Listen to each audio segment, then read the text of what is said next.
सारे opinion polls की मियां खलीफा एक करके ट्रंप अंकिल दूसरी बार अमेरिका के राष्ट्रपति बन गए।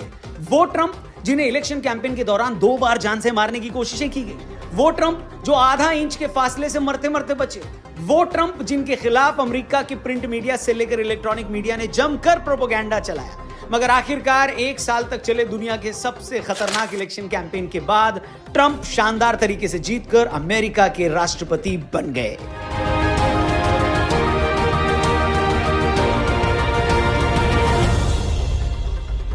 अमेरिका के पिछले 100 साल के इतिहास में ट्रंप ऐसे पहले राष्ट्रपति हैं जो एक इलेक्शन हारने के बाद अगले इलेक्शन में फिर जीत गए।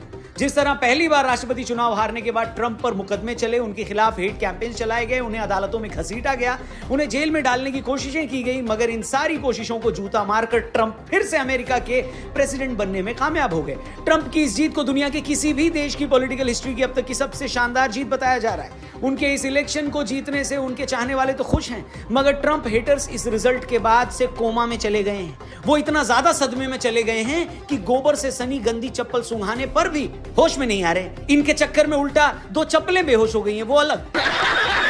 खासतौर पर भारत में बैठे ट्रंप के हेटर्स जो मानकर चल रहे थे कि ट्रंप के इलेक्शन हारते ही जैसे ही कमला हैरिस अमेरिका की राष्ट्रपति बनेंगी तो ये लोग कमला हैरिस और अमेरिका के डीप स्टेट की मदद से मोदी सरकार को भी वैसे ही गिरा देंगे जैसे इन लोगों ने बांग्लादेश में शेख हसीना की सरकार को गिराया था। मगर ये हो ना सका और अब ये आलम है कि कमला नहीं, कमला का गम भी नहीं, उनकी जुस्तजू भी नहीं। अमेरिका के राष्ट्रपति बनते ही ट्रूडो से लेकर चाइना, पाकिस्तान और भारत के वामपंथी सदमे में चले गए हैं। फ्रेंड्स, डोनाल्ड ट्रंप के अमेरिकी राष्ट्रपति चुने जाने से सारे संसार में अलग अलग देशों की अलग अलग प्रक्रिया है। दोस्तों, भारत तो बहुत ज़्यादा खुश होगा, पर जो और देश हैं जैसे कि चाइना और पाकिस्तान, वो बहुत ज़्यादा इससे परेशान होंगे, क्योंकि डोनाल्ड ट्रंप हमेशा से ही इंडिया के साथ देते हैं और आगे भी इंडिया के साथ देंगे। होपफुली चाइना और पाकिस्तान अपनी हरकतें अच्छी कर लेंगे।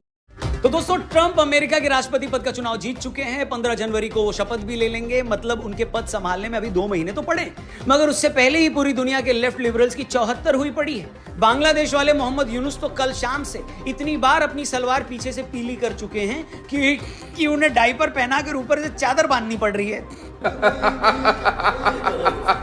सुना है ये यूनुसवा ने उस दिन से ही खाना पीना छोड़ दिया था जब से ट्रंप ने दिवाली पर ट्वीट करके धमकी दी थी कि बांग्लादेश में हिंदुओं के खिलाफ जो हिंसा हो रही है वो रुकनी चाहिए।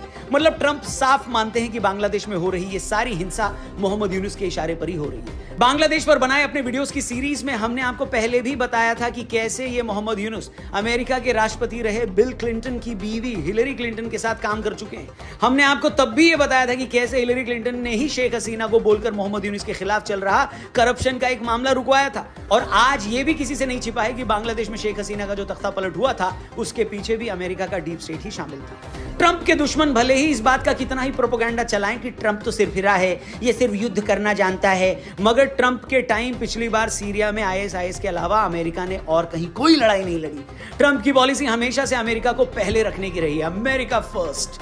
ट्रंप को अच्छे से पता है कि युद्ध की एक कीमत होती है। बांग्लादेश के मामले में भी बाइडेन की गवर्नमेंट ने वहां के फटे में जो टांग अड़ाई है उसमें ट्रंप की कोई दिलचस्पी नहीं है। इसलिए राष्ट्रपति बनते ही वो पहली फुर्सत में ये यूनुसवा की बैंड बजाएंगे। मैं बोल रहा हूं, लिख के ले लो।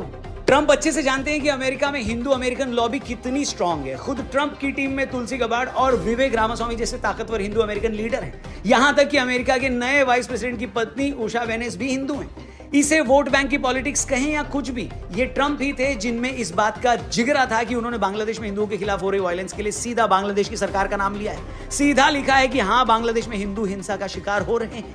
शर्म की बात यह है कि खुद भारत के अंदर ज्यादातर बड़े विपक्षी नेता और पार्टियां इस बात की हिम्मत नहीं जुटा पाए कि सीधे सीधे बोल दें कि बांग्लादेश में हिंदुओं के खिलाफ वायलेंस रुकनी चाहिए। मगर हजारों मील दूर बैठे ट्रंप में यह हिम्मत थी कि वो इस बारे में बोल पाए। इसलिए अब ट्रंप अमेरिका के राष्ट्रपति बनने वाले हैं तो सबसे पहले जिहादियों के अब्बा मोहम्मद यूनुस को ही पेला जाएगा, ऐसा एक्सपर्ट्स कह रहे हैं, सूत्र कह रहे हैं। हम नहीं कह रहे, हम कहां कुछ कहते हैं। मोहम्मद यूनुस के बाद दूसरे नंबर पर पिलाई होगी जस्टिन ट्रूडो की। आपको बता दें, इजराइल फिलिस्तीन वॉर के टाइम जब अमेरिका की कुछ यूनिवर्सिटीज में स्टूडेंट्स ने फिलिस्तीन के झंडे लहराए थे और कुछ जगह तो अमेरिका का झंडा उतारकर फिलिस्तीन का झंडा फहराया गया था, तब भी ट्रंप काफी नाराज हुए थे। उस वक्त भी ट्रंप ने यह ऐलान कर दिया था कि अगर वो दोबारा राष्ट्रपति बने तो अमेरिकी यूनिवर्सिटीज में मौजूद इस वोक कल्चर को खत्म करेंगे। डोनाल्ड ट्रंप इसी वोक कल्चर की पैदाइश जस्टिन ट्रूडो को भी नापसंद करते हैं। ट्रूडो जैसे लोग जो सिर्फ फ्रीडम ऑफ स्पीच के नाम पर कनाडा में खालिस्तानियों को हवा दे रहे हैं, वो सब भी ट्रंप को बिल्कुल पसंद नहीं। पिछले दिन कनाडा में जब हिंदू मंदिर में खालिस्तानियों ने हमला किया था, तब भी ट्रंप ने इसको क्रिटिसाइज किया था। ट्रंप के इस कमेंट से ट्रूडो इतना घबरा गए कि उन्हें भी फौरन सोशल मीडिया पर आकर हिंदुओं पर हुए हमले की आलोचना करनी पड़ी। एक्सपर्ट्स का मानना है कि अब जब ट्रंप अमेरिका के राष्ट्रपति हैं, तो वो किसी भी कीमत पर अमेरिका और कनाडा में मौजूद इन खालिस्तानी एलिमेंट्स को बर्दाश्त नहीं करेंगे। और यही बात सोच सोचकर कनाडा से लेकर भारत में बैठे इन लेफ्ट लिबरल्स के पेट में मरोड़ उठ रही है। उन्हें भी पता है कि ट्रंप वॉक द टॉक करने वाले नेता हैं, जो बोलते हैं वो करते हैं, इसलिए जल्दी खालिस्तानी प्रेमी ट्रूडो का भी इलाज हो जाएगा।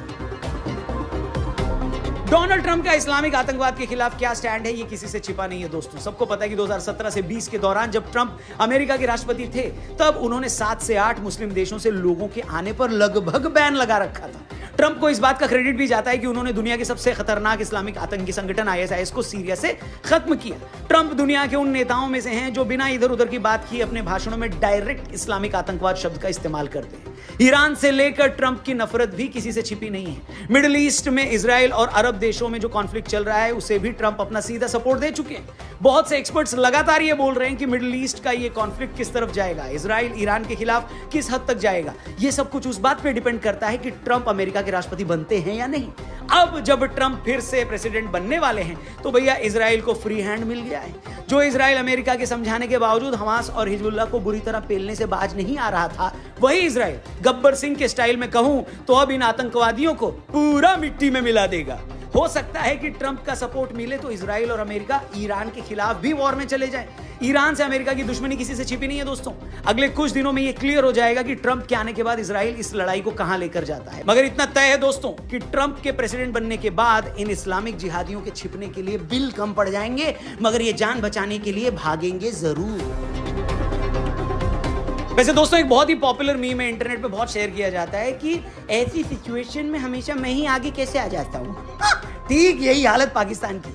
दुनिया में कुछ भी हो जाए, पेला पाकिस्तान ही जाता है। वो अमेरिका को छोड़कर चीन के पास जाता है तो अमेरिका उसे पेलता है। वो भारत से लड़ने के लिए चीन से दोस्ती करता है तो पाकिस्तानी आतंकी चीनियों को ही टारगेट करके मार देते हैं। ट्रंप के आने के बाद अब चीन और पाकिस्तान के साथ यही होने वाला है। ट्रंप जब लास्ट टाइम अमेरिका के राष्ट्रपति बने थे, चीन के साथ अमेरिका के रिलेशन सबसे खराब थे। अपने अमेरिका फर्स्ट की पॉलिसी पर चलते हुए लोकल बिजनेस को प्रोटेक्ट करने के लिए ट्रंप ने चीन से होने वाले इंपोर्ट पर ड्यूटी बढ़ा दी थी, टैरिफ बढ़ा दिया था। इस बार भी ट्रंप यही करने वाले हैं। एक्सपर्ट्स का मानना है कि इस रीजन में चीन के मुकाबले भारत को मजबूत करने के लिए ट्रंप भारत के साथ एडवांस मिलिट्री टेक्नोलॉजी शेयर कर सकते हैं। अगर अमेरिका ने ऐसा किया तो चीन के साथ साथ पाकिस्तान में भी डायपर और बर्नॉल दोनों की सेल एक साथ बढ़ जाएगी। Are you comedy me?